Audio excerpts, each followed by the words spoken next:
Good afternoon, everyone. My name is Courtney Octor. I'm the Business Development Manager at intiGrow. Thank you so much for taking time out of your day to join us on this topic, the hidden attack surface no one is owning.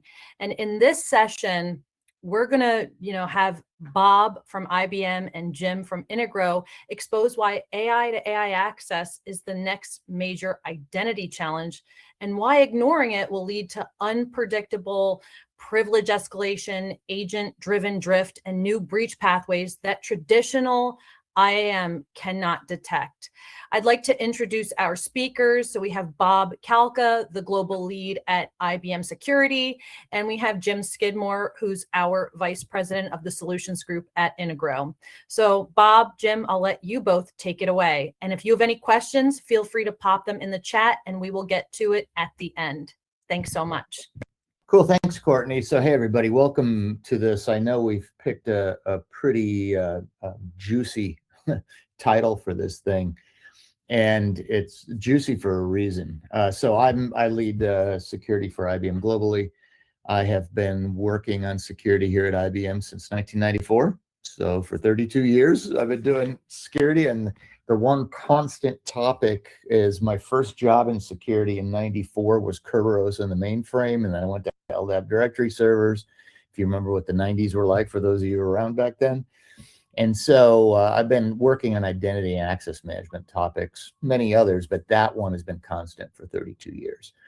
And what Jim and I are going to take you through is the stark reality that as agentic AI is becoming obviously so common and so white hot, that the impact on weak points in the infrastructure that are getting worse is becoming a huge issue. And I know that was maybe a little, controversial to say it that way.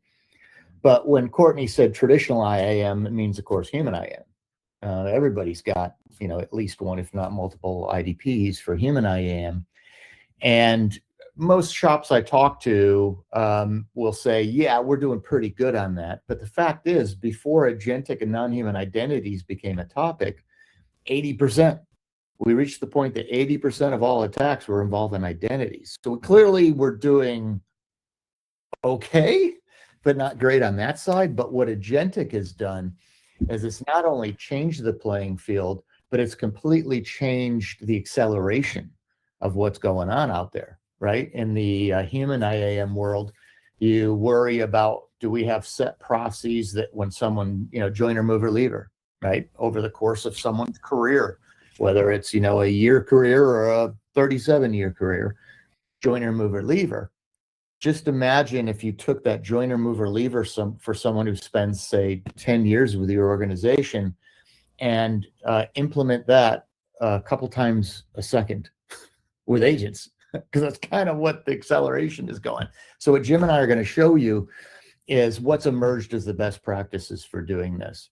And because there's a lot of noise, everybody's making claims about doing this. There's a lot of companies putting out web browser plugins and claiming victory, which is cute. We're going to show you how to actually do this. So Jim, want to introduce yourself, and we'll dive into kind of your guys' perspective, because at IBM, we work with a lot of partners, and intiGrow is clearly one of our top partners globally, and we've done a ton of projects together. All right, great. Thanks, Bob. So it's funny because every week, and one of the things I'll take everybody through is some new guidance, and really quickly, a couple of the use cases we're seeing. I knew it was just a matter of time before we'd see the floodgates open. And every week I try to say, okay, we do root cause analysis on this or that. Last week was OpenAI bot finding its way out of their infrastructure into Hugging Face. What people don't realize is that there are hundreds of these every week now.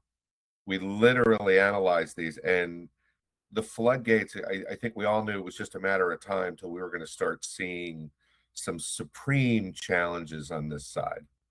I have the pleasure of working with some folks in Cyber Infrastructure Security Agency as an advisor, and some other groups. And I know Bob does a lot of the same kinds of things. but there are some new guidance parts popping up. This one just recently. So along with the country of Australia and some of our European allies and others, we have some new guidance on securing AI now, and the guardrails will only get tighter as we go along. So strict privilege management is a key part of that now, of these AI agents.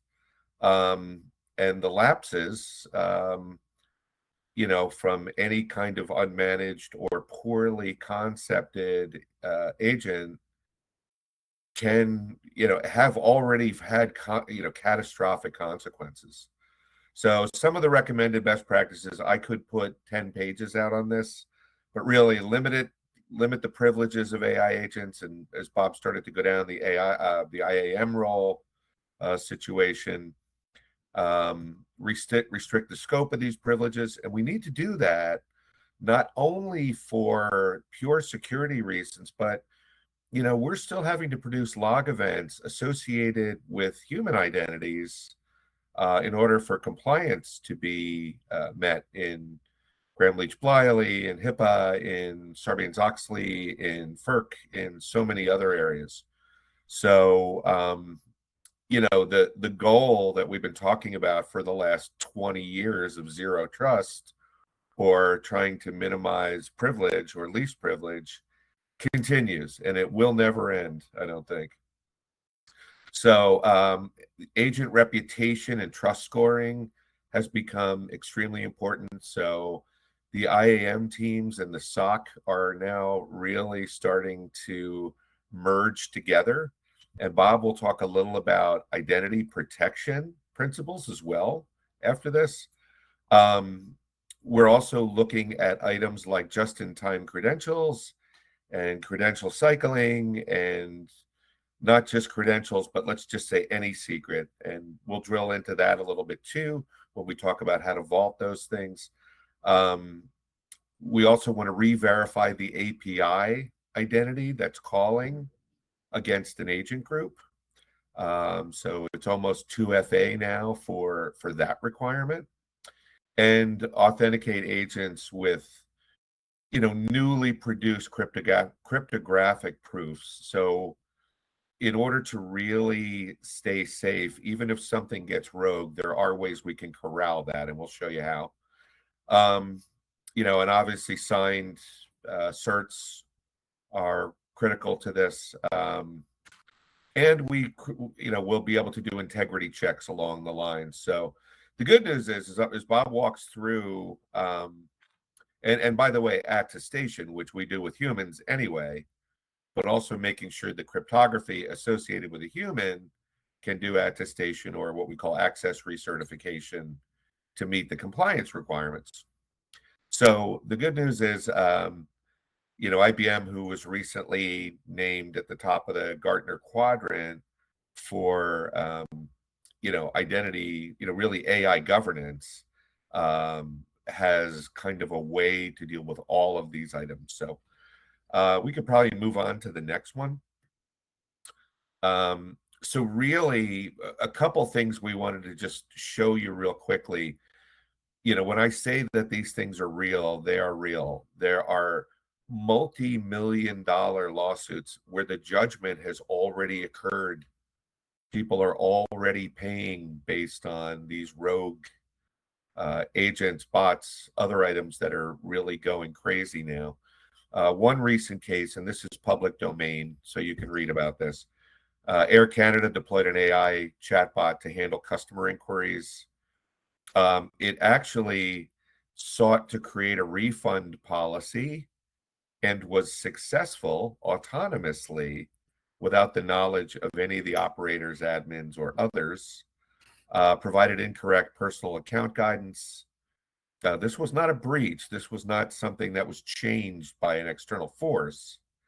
It was something that merely was within the construct of, the policy that the bots and agents were, working under. So this also exposed internal policy details that were not meant for the customers to see, and acted outside of its approved script and knowledge base. So this stuff's really happening.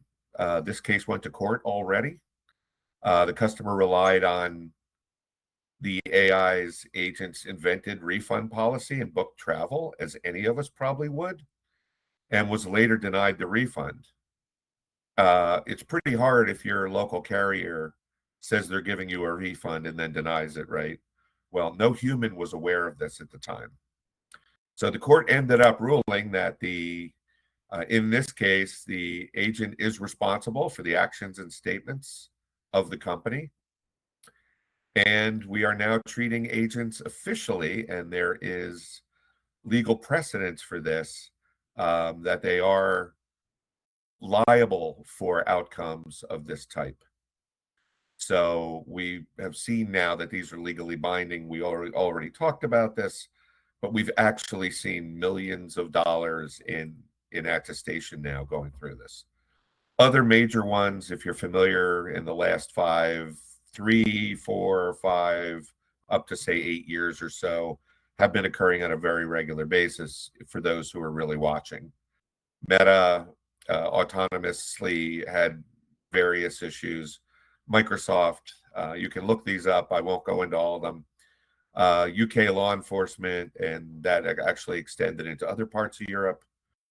HCA Healthcare, Knight Capital, where an agent actually opened an API to a third party who proceeded to extract 440 million US dollars, which are still at large, and Capital One and various others. So, we have the proof now. This is not pie in the sky. This is real. And these things are happening every week, and we're seeing them. So that said, I'll pass things back to Bob now, so he can go through a little bit of the portfolio components that prevent these occurrences. Yeah, thanks, Jim. So, folks, the before and after picture is really important here, because the kind of vantage point that most people are looking at this through is a traditional kind of identity governance view, which is, okay, when something needs access to something, do I have groups and roles that they're members of that are assigned certain access permissions, and that's managed over time. And then when they go away, their account, of course, goes away. And we all know on the human side that there's been weakness there for decades, oftentimes because of disconnected teams and tools around stuff. When it gets to agentic, how do we do the similar concept? How do we do the concept where an agent pops up, that it's recognized, that it's given its own unique identifier, that when it wants to access something, you can't issue static access credentials to an agent. You can, because most people do these days, but that's a horrible idea, because when you issue kind of static credentials, and if you don't have governance across the board, like almost no one has today on looking at the privileges that each agent has, right? The whole idea of over privileges, we'll talk about in a minute, is everywhere. How do you do effective access control for an agent that pops up and 3 seconds later has done something and then goes away? If you're doing static credentials, then you may be leaving access out there that could be picked up by someone else. So the goal here is, how do you put in the instrumentation to go from the vantage or perspective of the human life cycle of joiner, mover, leaver into a joiner, mover, leaver for agentic? And with a huge piece of this being that any access that you give to an agent, thinking about zero trust, as Jim brought up, that access should be dynamic, short-lived, narrowly scoped, and tied to the intent of a specific user request. Now, let me say that again, because this is a huge point here. Take the typical static access that's being granted today compared to what it should be, which is dynamic, short-lived, narrowly scoped access tied to the intent of a specific user. So even if that short-lived, right, dynamically managed credential is somehow hacked in the short lifespan it has, that you still can't do anything with it because it's tied to the intent of an original user. There are specs, open standards out there to do all that stuff But how do you bring all that together? And that's what we're going to show you, because that's what we're doing at IBM with partners like intiGrow. And with the magic sauce being that we spent $6.3 billion last year for HashiCorp. And HashiCorp Vault is undoubtedly the top non-human identity management engine, secrets management engine deployed anywhere in the world. I mean, tens of thousands of clients use HashiCorp Vault.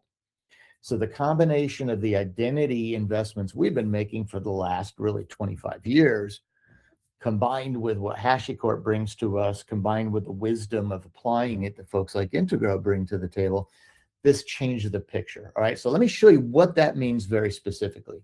When we talk about extending identity access management to agentic AI, here's the basic model. You get a user, authenticates to an app, kicks off some kind of agents. You might have a number of embedded or related agents, and eventually you get an agent that's actually doing something material, like reading sensitive data or updating sensitive data or doing something, okay? If you look at this very simple diagram, your human identity access management system only covers the left-hand side. It covers from the user authenticating an app to the first agent. That's where your human IDP stops, whether it's Okta, Ping, Entra, Verify, whatever it happens to be. That's where your human IAM system stops. From here on back, through the agents, through the access, that's Wild West right now. And so what we're talking about is how do we effectively orchestrate our human IAM controls and the agentic IAM controls, let's call it non-human identity because it's a form of it. And I know there's some purists that say agentic's really a third style that has combination of both, features of both, but for whatever, for sake of discussion here, we'll just call it a form of non-human identity. But how do you put in identity management on the non-human side and then orchestrate it consistently and constantly with the human side so you can do things like only give access that's dynamic, short-lived, narrowly scoped, and tied to the intent of the user in an auditable way with full observability so you can see any exceptions. That's what we're talking about here. There's two issues that come up in solving this. And ever since we acquired HashiCorp about 15 months ago, we have been working with a bunch of clients on doing exactly this. And here's what you run into. The first issue is organizational. Traditionally, of course, CISO and IT, sometimes CISO, sometimes IT, sometimes shared, manage the human identity access management stuff. Typically, of course, the agentic secrets and stuff is being handled by development. And one of my favorite things, I've been literally on the road for 30 years meeting with clients on identity and other security topics. And for the last year, anytime I meet a CISO for the first time, I'll generally ask, well, how do you on the CISO side collaborate effectively on agentic AI with your dev teams? And the answer is usually some form of, well, we have a monthly call and we talk about ideas how we can collaborate together. And then I will somewhat tongue-in-cheek say, that's good. What do you do the next month? And they inevitably smile and say, well, we have a call and talk about ideas that we could collaborate. In other words, there's a desire to collaborate, but there's that natural organizational inertia is in place. The developers don't want to be bothered by Big Brother, right? And like the CISOs are realizing, wait a minute, this entire non-human agentic surface is something that I'm kind of responsible for, and I don't have a lot of insight of what's going on over there. So what we're going to show you is that these technologies actually allow you to bridge that organizational gap and get the teams to materially collaborate as opposed to having polite phone calls, right, or Teams meetings or whatever. So, but let's look now at the technical side of this. I'm going to assert to you, and I literally have called on what most of us would consider to be the best, most highly disciplined cyber shops in the industry, in each of the industries. And of course, I've called on folks that are just getting started. And in every single case, we are finding that as soon as that organization rolls out agents, these four problems become present immediately. The first one is accountability. Are we sure that every agent popping up gets a unique identity? It's not happening, right? In a lot of the cases, the developer will hard code a static secret as the identity. Obviously, hard coding identities especially static identities in an agent is a really horrible idea. Sometimes they'll download, they'll either use like the cert or key manager in AWS, Azure, Google Cloud, or they'll download HashiCorp Vault, maybe HashiCorp called Community Edition, the free one, and they'll use that. And then other times they do other methods we'll talk about. So does every agent have a unique identifier so you have a full accountability path? No. And everyone who's doing this realizes they don't have that. Number one. Number two, even bigger, as I said, overprivilege. It's obvious why this happens. You get a developer cranking out some agent, really excited about the business value that they see it bringing. And they'll say, well, I really only need read access right now from this agent to this database. But in the future, I might need write access. And so how about I just add it now? Who's doing governance to prohibit that? Nobody. Right? You're literally depending on individuals to make the right decision. And, human beings generally don't do that a whole lot. So we have got an overprivileged situation. Now compare that with the typical shop we walk into where you have massively overprivileged agents. They'll inherit other privileges, and before long, they're like super users.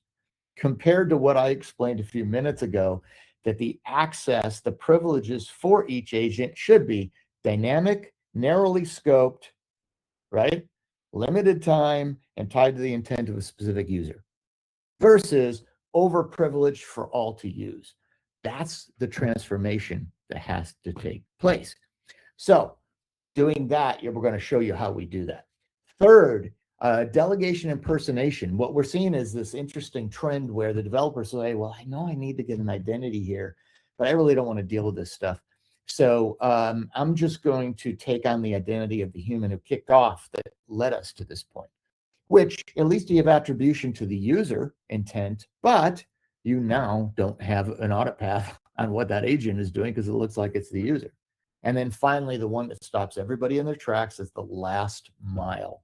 When that last agent here goes in and does something, read sensitive data, write access, update sensitive data, whatever, at the time that agent makes that call, the access should be reevaluated because the user who kicked off the app that eventually led to this moment of actually getting the data or updating the data, whatever, it could be downstream a bit and the risk situation may have changed. So of course, before that agent on behalf of a user is doing that task at the backside, you should make sure that access, which should be dynamically narrow scope, short-lived, and tie the intent of a user, is still valid. And who does that today? No one. The last mile is a black hole for almost every organization. And once again, I've talked to literally over 300 organizations about this year. And I say that bluntly, and they're like, we haven't quite figured that out. Or we figured it out for our official corporate sanctioned AI projects, but we've got employees at home using Copilot deploying stuff, and we have no idea where that stuff is. So those are the four issues that we're seeing as universal here. And ultimately, what we do have to solve that problem. How do you do effective and zero trusty, forgive that term, right, authorization for the agents and then management of the agents? So what we've learned from our wonderful folks at HashiCorp is what it requires you to do is to have three elements: orchestration, governance, and observability. Orchestration between your human IDP and everything going on the right-hand side of this picture. Governance, so you can set policies and manage them across all this. And then identity observability, both posture management, where can you see that you're getting sloppy posture on managing both the human and non-human identities, and then the threat management side, where is something happening, such as no check for the last mile, that you need to be able to see proactively so you can deal with it. What we found is there's 5 steps. All right, first, every agent has to have a unique identifier. And if they're doing stuff without a unique identifier, you need to be able to see it.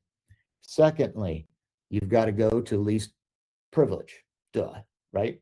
Third, you got to try actions to intent. What did that user, when they logged into the app and kicked off something that led to an agent getting involved, what was their intent? So we can make sure that we can build that dynamic credential that is narrowed to that specific piece. And then, by the way, in most cases, once that access is given, the dynamic credential goes away, right? Can't be reused because it's automatically gotten rid of, right? Fourth is the last mile, check the access. And then fifth is the full end-to-end audit path from that user authenticating in their human IDP all the way to the action taking place.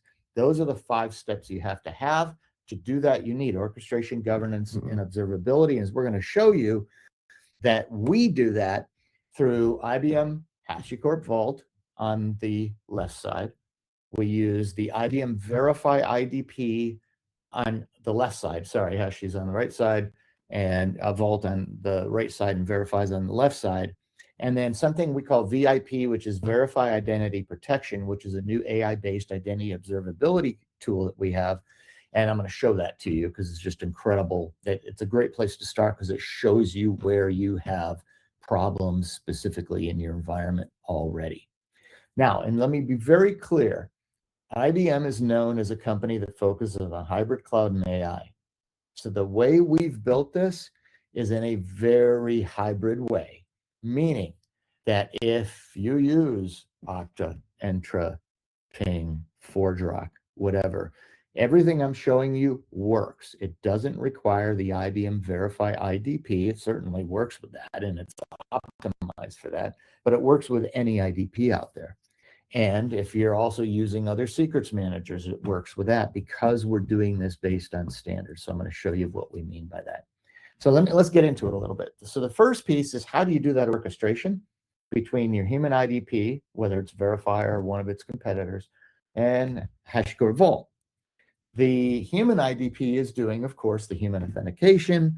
It's doing single sign-on, and it's issuing OAuth creds, etc. HashiCorp Vault on the other side is the right-hand side of the picture, which is handling the non-human identity through a ideally dynamic secret, right? Setting out the credentials and enforcing the policies here.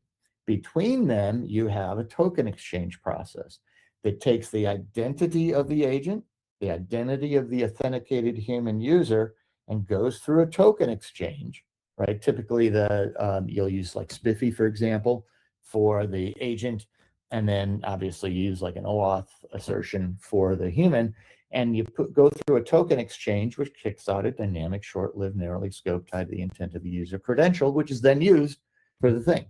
So that's how that happens, is that each piece does its own, and in the middle is this token exchange process, right, based on open standards, that allows you to actually enforce this. So that's how we implement that at a high level.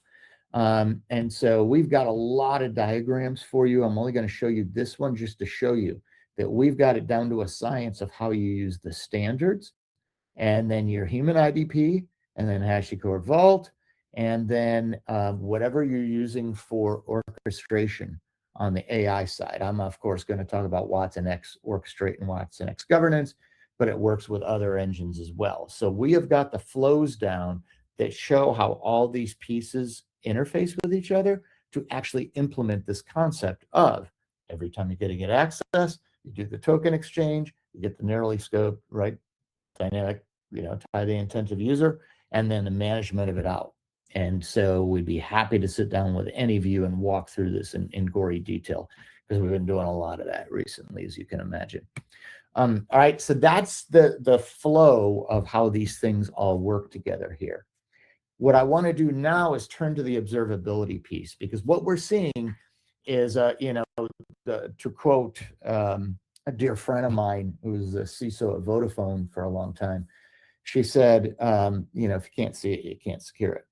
So observability around agentic runtime security is huge, because you want to be able to see problems. And let me explain to you the types of problems. On a posture management, identity posture management side, some people call it ISPM, identity security posture management. It is finding, for example, your secrets manager sprawl. This, when I talked about CISO and IT and dev getting on the same page together, this is a huge one. We've worked with a lot of clients on this.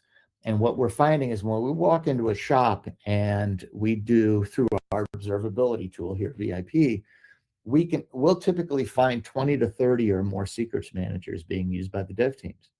They'll have like 14 copies of HashiCorp Community Edition, the free one that different teams are using. Other teams are using, once again, the built-in certain key managers in AWS, Azure, Cloud. And there's no governance between them. There's no coordination between them.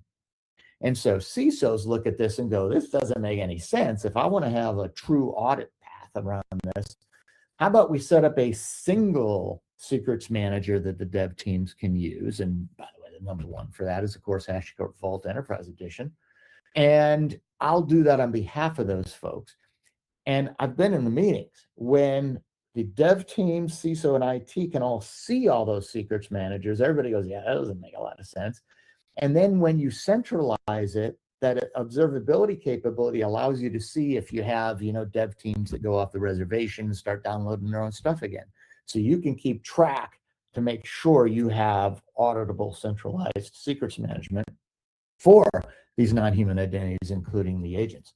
On the threat management side of this is the ability, here's the use case. There's about 170 use cases this observability tool gives you, but the big one right now is that this observability tool can show you when a new agent is introduced to the environment and it does anything before it gets a unique identity.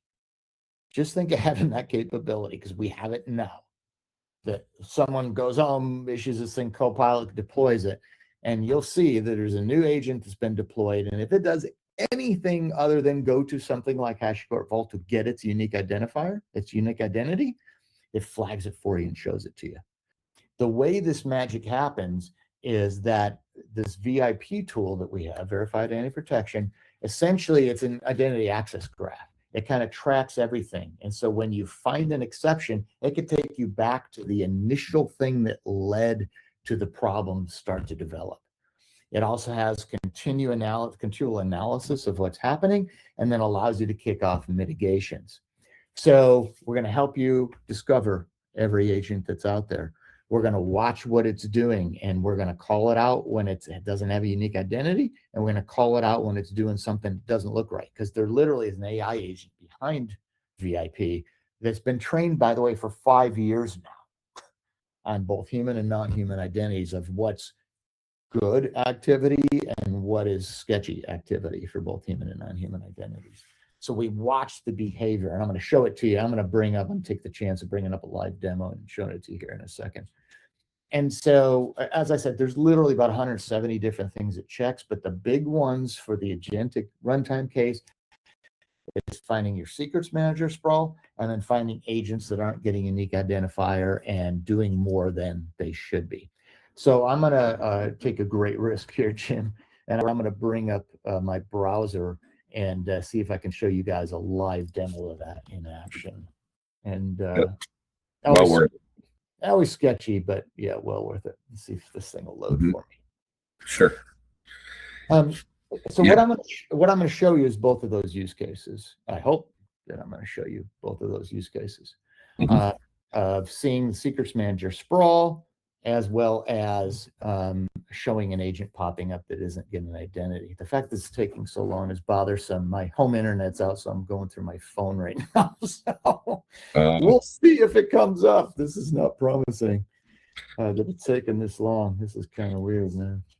Yeah, some of the standard frequently asked questions around VIP involve, can we export threat intel, which we've learned we can, to the SOC if people want to even go further and do red team and blue team reviews with that information.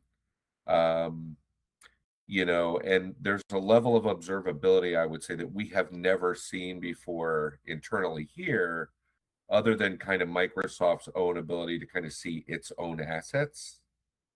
So I think probably people here are likely to see something with a level of observability they've never seen before. So, indeed. So, all right, boy, this is trying. I'm going to try one more time, and if not, we will be happy to do this anytime for any of y'all. But I'd rather show it to you. Okay, finally, I guess I'm through it. I was going to say we can answer a question in the meantime while we're waiting. because there is a question, how does the session-based password get assigned or managed to agent to perform required action? Yeah. Well, I can show you that too if this thing works. Oh, yeah. See, this isn't going to work for me because I have such limited throughput. I apologize. We'll be happy to do this for any of you anytime.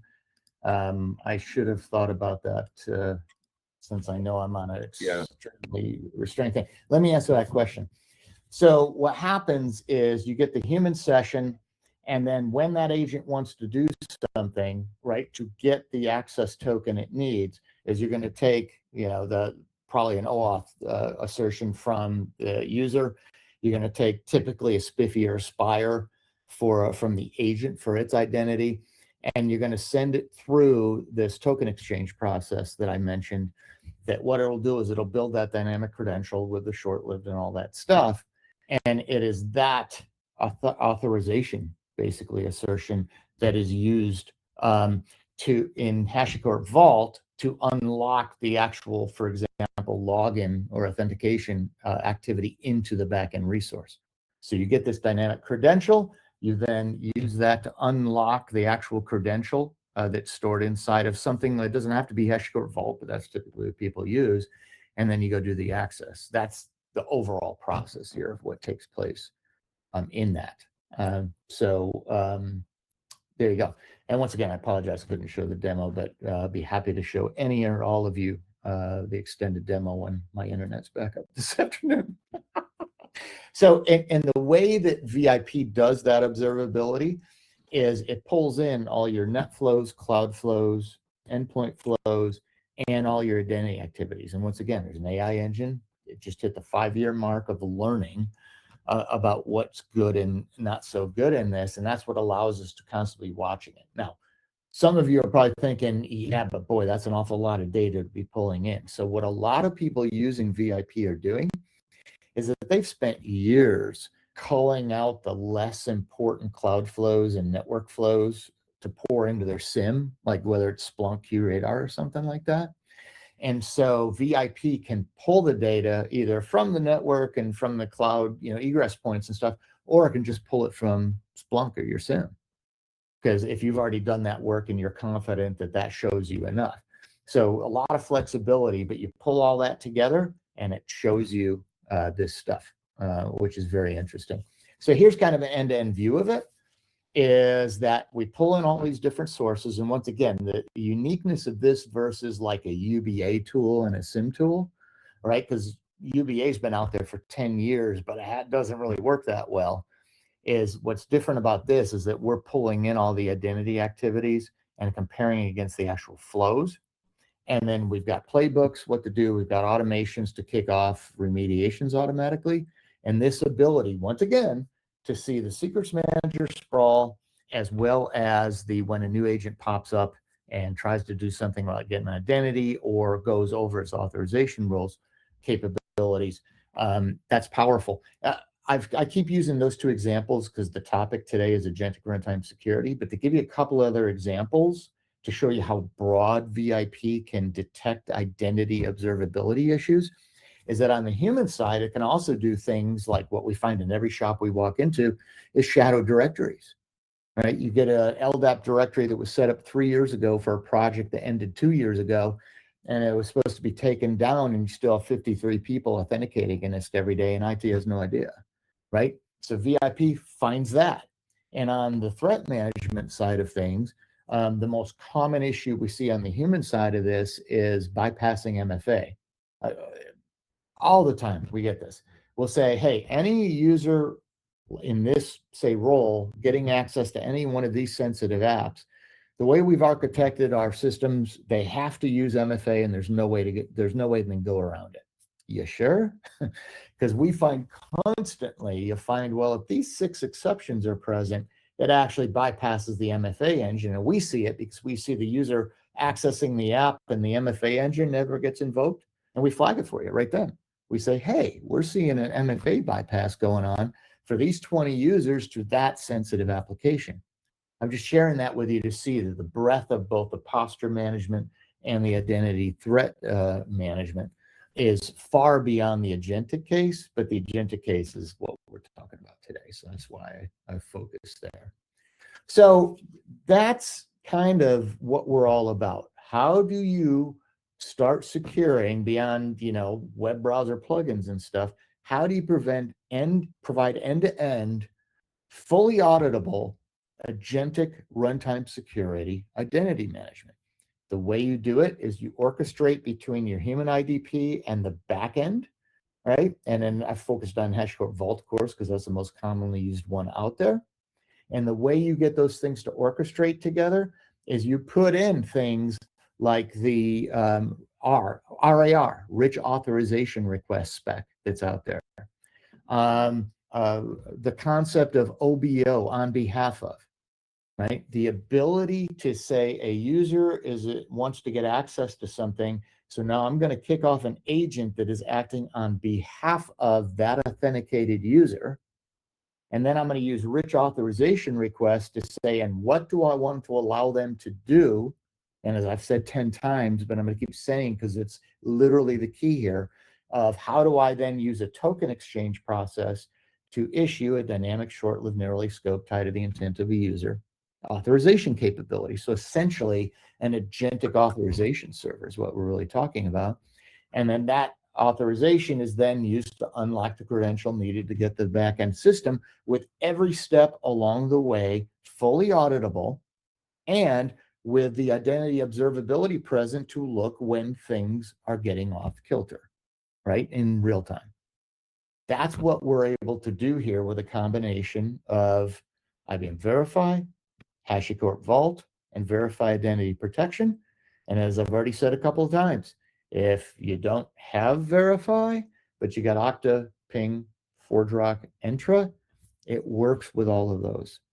And the observability works with all of those. So you can see the sprawl, you can see the shadow assets, you can see the policy bypasses, you can see the agents operating without a unique identity. That all comes through that ongoing observability. So what we just shared with you is very much kind of a, hey, this is what IBM is doing. We focus on hybrid cloud and AI. So the way we've implemented this doesn't require our stack from soup to nuts. We'll work with whatever stack you have and add in the pieces that you need for this. So it's very, very exciting. And once again, we've been doing this for decades and all that stuff. So let me have Jim talk a little bit, because Jim's team is able to make this happen for real in a very pragmatic way. So Jim, why don't you take that? Sure. Yeah, for anybody that doesn't recognize us as a household name in the world, we are pretty well known in the IAM space globally.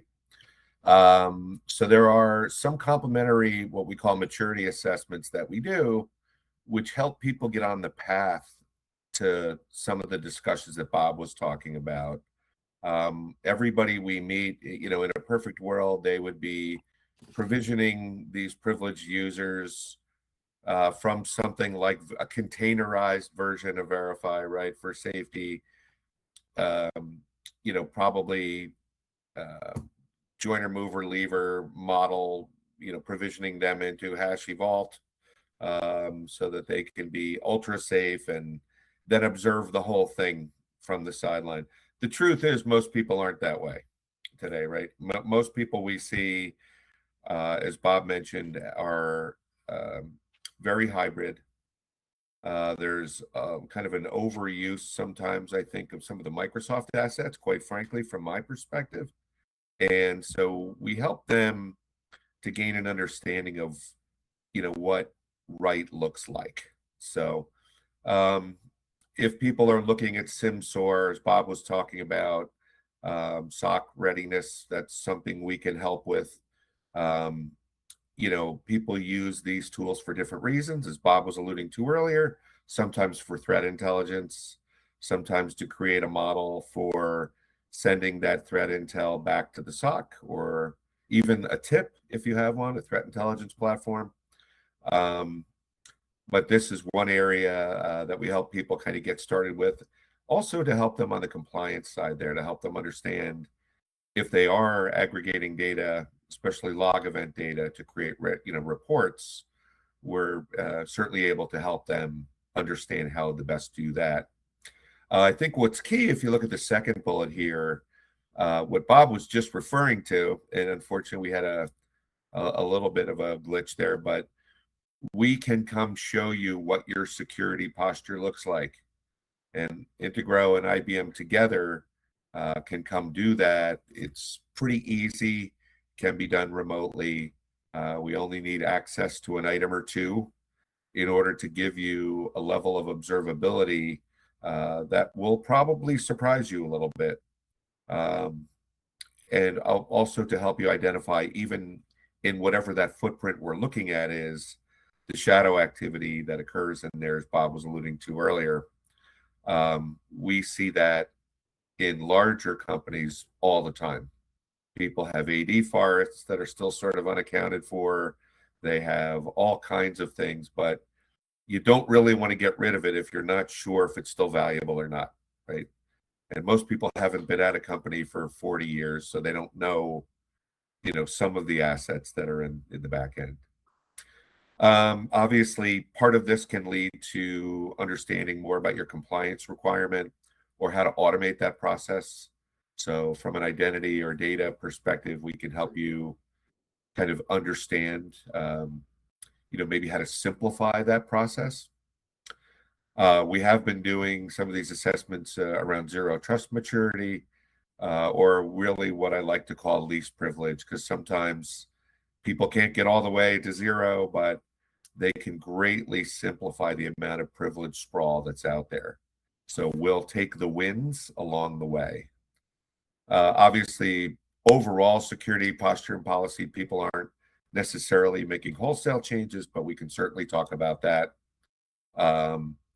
Also, there's one thing that we do as well, which is AI corporate policy development. So if you are on the way there, but you haven't asked your users questions like, how are you curating your LLMs for these specific use cases you have? That's something I guarantee you're not going to get an answer to, right? What are the use cases? How are you governing it, as we just went through for the last 20 minutes? Are we associating these activities with a generated identity associated entity, which we also need for compliance?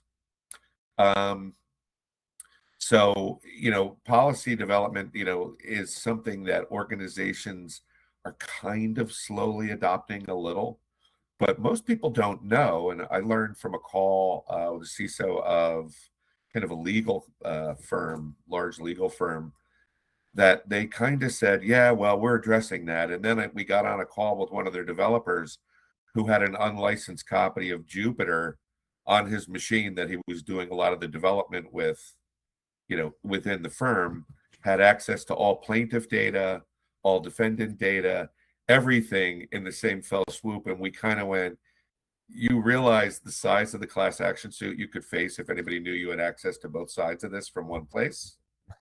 And they went, oh, wow. So understanding better what policy looks like is something we could certainly help with. And we also do business value assessments. If people think they have too much shelfware, they're wondering what tools can consolidate, to do things. This is a little more of a practical financial kind of area. But a lot of people don't understand all the things they have and if they're getting value out of them. So we've been doing these for a very long time. But yeah, these are some things that are complementary items for just attending today. We're happy to, help you take a look. As Bob was alluding to, we're expecting that one likely outcome that normally happens is, looking at the identity security posture part of this, because obviously I think a lot of folks are here because that's a very important or focus area for them. So that being said, these are some things that are takeaways. If anybody has any questions currently about this process, we're happy to go through them with you. So, indeed. Yeah. I'm not sure if we're seeing any. I know we had one in the chat before. Courtney, are you seeing any other ones out there? No other questions have come through. Okay. Well, we can give it another minute or two. If anyone has additional questions, feel free to pop them in the Q&A section, and we're happy to answer your questions. Thank you for those who have already asked something. Mm-hmm. Yeah, and just to re-emphasize what I was emphasizing along it is that it's literally, for those of us that have been around a while, you remember the late 90s and everybody's putting up their portal servers for the first time and everybody wanted web single sign-on, and authorization servers started coming out for web access. We acquired a company called Dascom, became Tivoli Access Manager, today Verify Access, still a major product. NetTegra SiteMinder was in the same class. If anyone remembers Securant, Clear Trust Secure Control from the old days, bringing back an old name. Anyways, they were coming up with authorization servers for access to the web. And essentially what we just described to you is the same concept. It's an authorization server for agentic access, right? Leveraging the specs for RAR and OBO and all that stuff. Which is it's kind of wild to see it, almost more than 25 years later, that the same concept is coming up, just applied against a far more dynamic target. So it's pretty exciting times, and it's very possible to do too. That's what's exciting. Is that's it. We do have a question that did come through. When one AI agent delegates work to another, how do you keep the original user's identity, authorized purpose, and data restrictions attached to the request and enforce them before sensitive data is accessed, changed, or moved? Yeah, awesome question. So this is where, this is in part where the whole on behalf of capability is so important, is that as an agent then invokes another agent to go do something, right? Generally, it'll inherit whatever rights that the calling agent will have had. But before that new agent, because it's got a unique identifier if you're doing it right, is that before that new agent can do anything, it needs to go back and do the token exchange again. It needs to go get its own dynamic, short-lived, narrowly scoped tied to the intent of the user credential. So you have an audit path of what's happened, and it's asking for the access, and then your governance engine, right, when it's doing the token exchange, will decide, am I going to give this thing? And if it does, I've now logged in the audit log that I gave this specific agent for this amount of time access to go do this task on behalf of what original user. Your question is great because it also gets into, there's a philosophical debate going on in the community right now. And should you ever allow an agent to call another agent directly? Right? There's a lot of talk out there that says, hey, you should have something like a Kafka queue, that if an agent wants to talk to another agent, that agent should have to put its request on like a Kafka queue, and then the other agent kind of, gets the approval through that process. By the way, one of the reasons IBM just acquired Confluent, right, which is enterprise grade Kafka, and other things.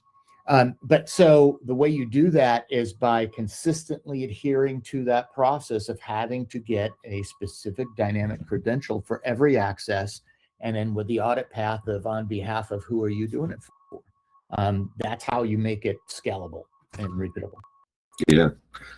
Yeah. One way that we deal with that as well is if it's a small enough organization, we're able to model role or attribute and associate them with the actions.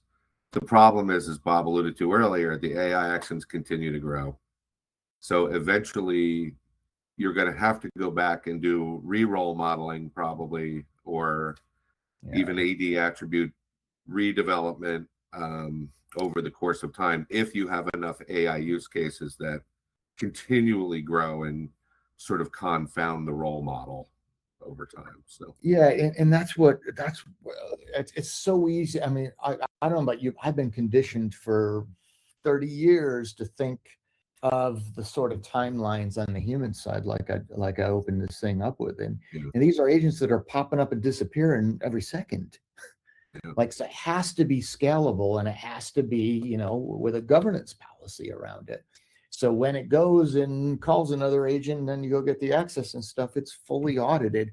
And that's why also I'd observe to you that the identity observability, like we provide with verified identity protection, is so critical, because that you have something that at clock speed is watching all the activity. And as soon as you get, say, a couple of agents pop up that do stuff without following the policy, the observability tool shows it to you, and literally you can kick off remediations on it, instead of, like, imagine having like analysts sitting there like just poking on things when they're happening like every second. That's silly. It doesn't scale.